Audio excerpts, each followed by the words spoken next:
ሰላም ጤና ይስጥልኝ ውድ የጤና ጉዳይ ቻናል ቤተሰቦቼ እንደምን አላችሁ? ዛሬ ይዤላችሁ የመጣሁት ስለ ተራ የእርግዝና ወሬ ሳይሆን በማህፀን ውስጥ ስላለው ያ ግዙፍ ተአምር የጤና ሚስጥራዊ ቁልፍ ነው። እርሱም ስለ ጽንስ ክብደት መጨመር ሲሆን በሰውነታችን ውስጥ ያለው ያ ትንሽ ህይወት ነገ ብርቱና ንቁ ሆኖ ወደዚች ዓለም እንዲመጣ የሚወሰነው ዛሬ እናንተ በምታቀርቡለት የግንባታ ጡብ ወይም ንጥረ ነገር ላይ ተመስርቶ ነው። ነገር ግን ይህ ግንብ በዝምታ መዳከም ሲጀምርና የጽንሱ እድገት ሲቀንስ በልጃችሁ የነገ ህይወት ላይ ምን አይነት ተጽዕኖ ይፈጠር ይሆን የሚለውንም አብረን እናያለን። ምናልባት እስከዛሬ ድረስ የጽንስ ክብደት ማነስ እንደ ተራ ነገር ወይም እንደ አጋጣሚ አልፋችሁት ይሆናል። ነገር ግን ይህ በአይን የማይታይ የእድገት መገታት የልጃችሁን የነገ አእምሯዊ ንቃት፣ በሽታ የመከላከል አቅምና አካላዊ ጥንካሬ እስከ መጨረሻው የመቀየር አቅም እንዳለው ታውቃላችሁ። ዛሬ ሳይንስ ደርሶ ያረጋገጠለትንና ለጽንስ ጤናማ ክብደት ወሳኝ የሆኑ 5 ታላላቅ የአመጋገብ ስርዓቶችን መሰረቶችንና ክብደቱን ከስር መሰረቱ በፍጥነት የሚጠግኑ አስገራሚ መፍትሄዎችንም በዝርዝር ይዤላችሁ ቀርቤያለሁ ማለት ነው። ይህ ቪዲዮ ስለ ጽንስ እድገት ያለውን የተሳሳተ አመለካከት ቀይሮ እንዴት ከውስጥ ወደ ውጪ ልጃችሁን እንደ አዲስ መገንባት እንደምትችሉ የሚያሳይ ትልቅ መመሪያችሁ ሊሆን ይችላል። ወደ ዝርዝሩ ከመግባታችን በፊት ግን እንዲህ ያሉ ህይወት ቀያሪ የጤና መረጃዎች ሁልጊዜ እንዲደርሳችሁ ሰብስክራይብ፣ ላይክ እና ሼር በማድረግ ቤተሰብ ሁኑ። ላለሁኝ የምትፈልጉትን ጥያቄና ሐሳብ ደግሞ ኮሜንት ላይ አስቀምጡልኝ። አሁን ወደዚያ ወደ ሚስጥራዊውና የልጃችሁን የነገ ተስፋ ወደ ሆነው የጽንስ እድገት ዓለም እንለፍ። አብራችሁኝ ቆዩ። በእናንተ ማህፀን ውስጥ የሚፈጠረው ያ ትንሽ ህይወት በየቀኑ በሚያድገው አስገራሚ ለውጥ የተፈጥሮ ትልቁ ተአምር ነው። ይህ ወቅት እናትን የተለየ ክብደት የሚሰጠውና በተስፋ የተሞላ ጉዞ ሲሆን እናንተ የምትወስዱት እያንዳንዱ ምርጫ ከምትመገቡት ምግብ ጀምሮ እስከምታሳልፉት የእረፍት ጊዜ ድረስ የልጃችሁ የነገ ጥንካሬ መሰረት ይሆናሉ። የጽንስ ክብደት መጨመር ማለት ቁጥር መጨመር ብቻ ሳይሆን የልጃችሁ የአካል ክፍሎች በሚገባ የሚያድጉ፣ የበሽታ መከላከል አቅማቸውም እንዲጠነከርና ወደዚህ ዓለም ሲመጡም ደግሞ ጤናማ ጅማሬ እንዲኖራቸው መርዳት ማለት ነው። ይህንን ኃላፊነት በፍቅርና በእውቀት ስትወጡት ነገ የምታፈሩት ብርቱ ልጅ የዛሬው ጥራታችሁ ፍሬ መሆኑን ስታስቡ እንግዲህ መንፈሳችሁ በደስታ ይሞላል ማለት ነው። እናንተ ዛሬ ለራሳችሁ ጤና የምታደርጉት ጥንቃቄ ለልጃችሁ የምትሰጡት የመጀመሪያውና ትልቁ የህይወት ስንቅ ነው። ይህ ጉዞ በትዕግስትና በእውቀት ሲመራ በማህፀን ውስጥ ያለው ህይወት በሙሉ አቅሙ እንዲያበብና ወደዚህ ዓለም ሲመጣም ደግሞ በራሱ የሚተማመን ብርቱ ዜጋ እንዲሆን ያደርገዋል። ጽንሱ ዛሬ ከእናንተ የሚያገኘው ጥራት ያለው እንክብካቤ ነገ የምታቅፉት ጤናማ ልጅ የዛሬው ትጋታችሁ የህይወት መሰረት ይሆናል ማለት ነው። እንግዲህ ከዚህ ጋር በተገናኘ የልጃችሁን ጤነኛ ክብደት በመጠበቅ የነገውን ተስፋ የምታበሩበትን 5 መሰረታዊ የአመጋገብ ስልቶችንና በምን አይነት መንገድ ብትጠብቁት ይህ ጤነኛ ልጅ ሆኖ ሊወለድ እንደሚችል መሰረታዊ ሐሳቦችን ወደ እናንተ አቀርብላችኋለሁ። ለምሳሌ አንደኛ የፕሮቲን ምንጮችን ማጠናከር ነው። የጽንስ ክብደት እንዲጨምር በሚያደርገው ጥረት ውስጥ ፕሮቲን እንደ መጀመሪያውና ዋነኛው ግንባታ ጡብ ተደርጎ ይወሰዳል።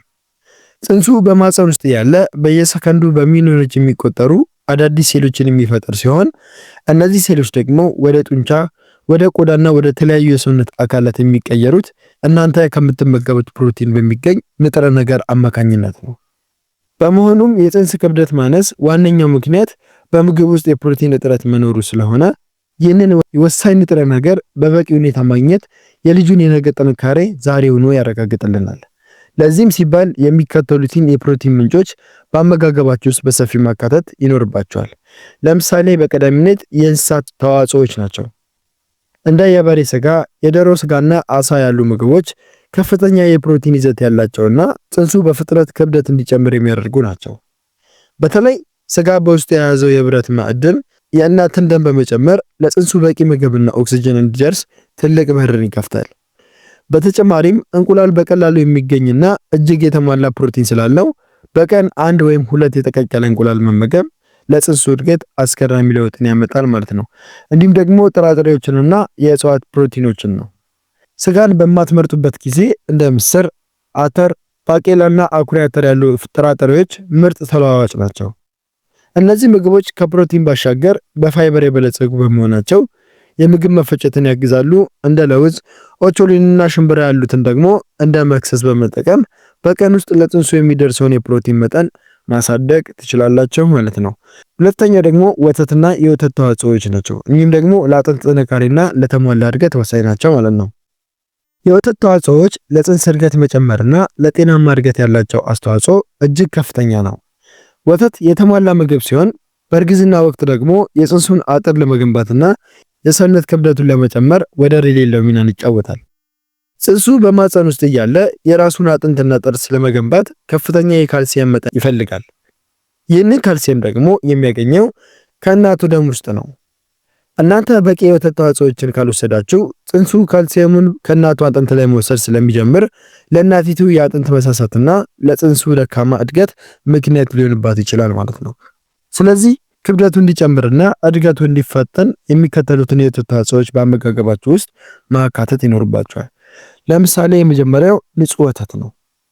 በቀን ቢያንስ 2 ወይም 3 ብርጭቆ ወተት መጠጣት ለጽንሱ በቂ ፕሮቲን፣ ካልሲየምና ቫይታሚን ዲ ይለግሰዋል። ወተት ከፍተኛ ካሎሪ ስላለው የጽንሱን ክብደት በቀጥታ ለመጨመር ይረዳል። እንዲሁም እርጎ ነው።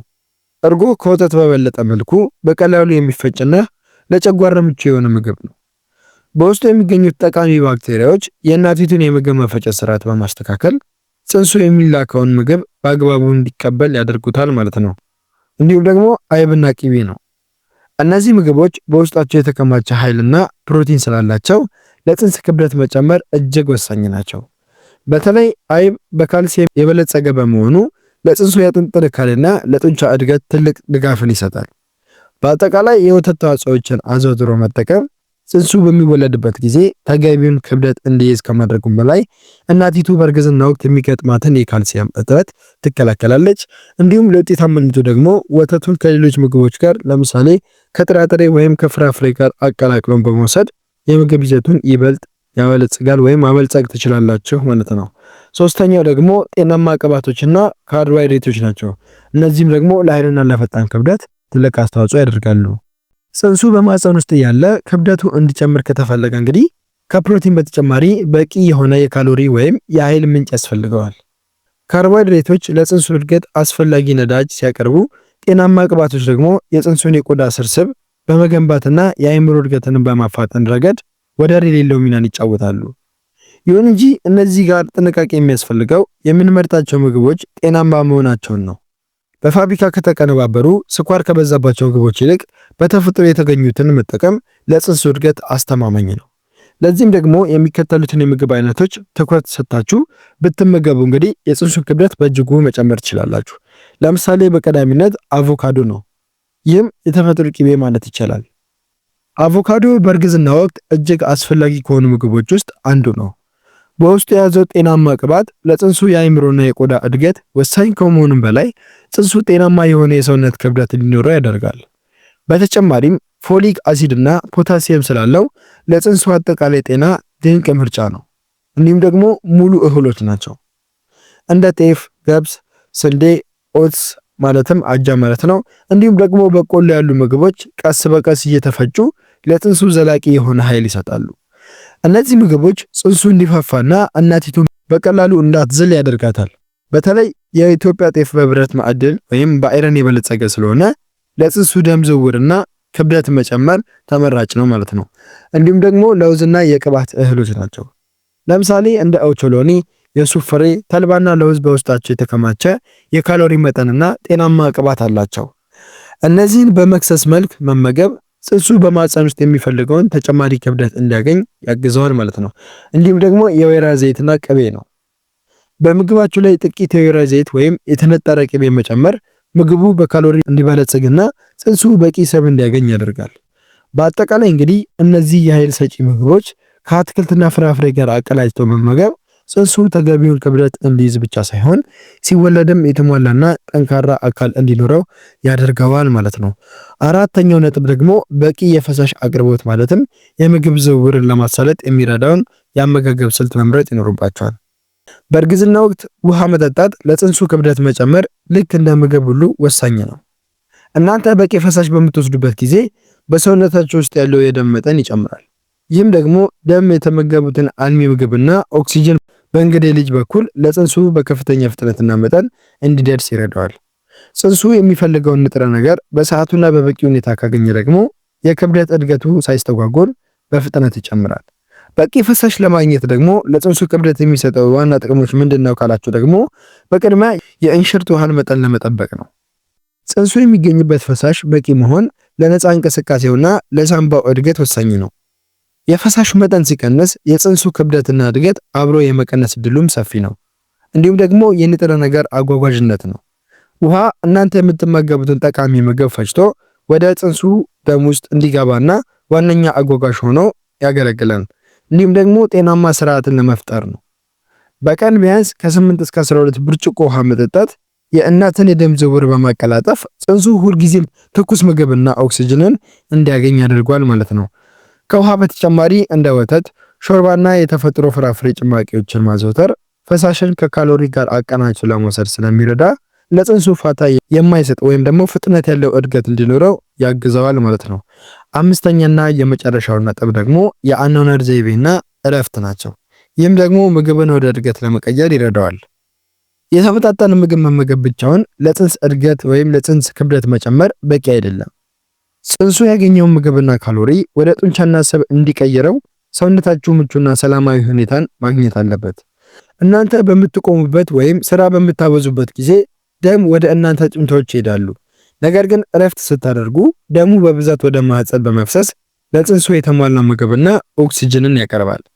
በዚህ ረገድ የጽንሱን ክብደት ለማሳደግ የሚከተሉትን ነጥቦች ማድረግ ወሳኝ ነው። ለምሳሌ በግራ ጎን መተኛት ነው።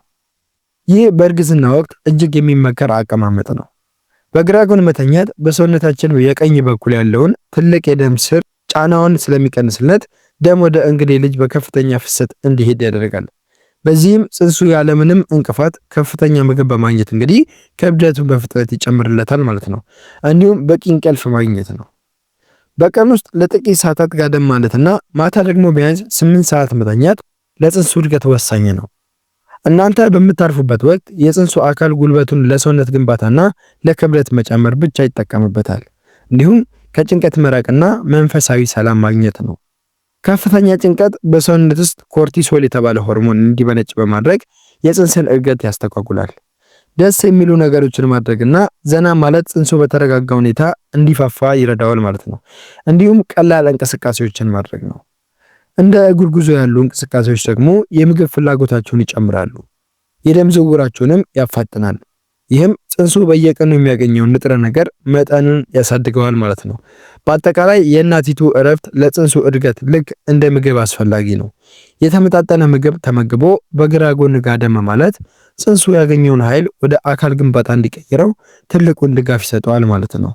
ክቡራትና ክቡራን የነገው ትውልድ ድምፅ አልባ መሰረት ስለሆነውና ስለ ልጃችሁ ጤናማ ጅማሬ ወሳኝ ስለሆነው ስለ ጽንስ ክብደት መጨመር ያለን ቆይታ ይህንን ይመስል ነበረ።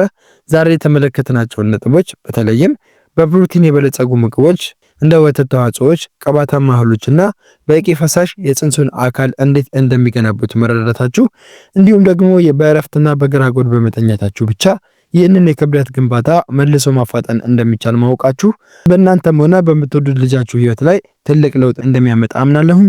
ይህንን በማህፀን ውስጥ ያለ የተፈጥሮ እድገት የሰውነታችሁን ድምጽ በማዳመጥና በትክክለኛ መንገድ በመንከባከብ ራሳችሁንና ወደዚህ ዓለም የሚመጣውን አዲስ ህይወት ከክብደት ማነስና ከተለያዩ የጤና እክሎች ጠብቁ እላለሁኝ። ያላችሁን አስተያየት እንደዚሁም ደግሞ በሌላ የጤና ርዕሰ ጉዳይ እንድንወያይ የምትፈልጉት ጥያቄ ካላችሁ ኮሜንት ላይ ጻፉልኝ። ሁሉንም ጥንቃቄ በተሞላበት መንገድ አንብቤ ምላሽ የምሰጥበት ይሆናል ማለት ነው። ይህ መረጃ ለሌሎችም ደርሶ የብዙዎችን ግንዛቤ እንዲያሳድግና እንዲለውጠው እንግዲህ ሼር ማድረጋችሁን አትርሱ። በሚቀጥለው ዝግጅታችን ሌላ ጠቃሚ መረጃ ይዤላችሁ እስከመለስ ድረስ በያላችሁበት ሰላምና ጤና ለእናንተ ይሁን እላለሁኝ። ሰላም ሁኑ።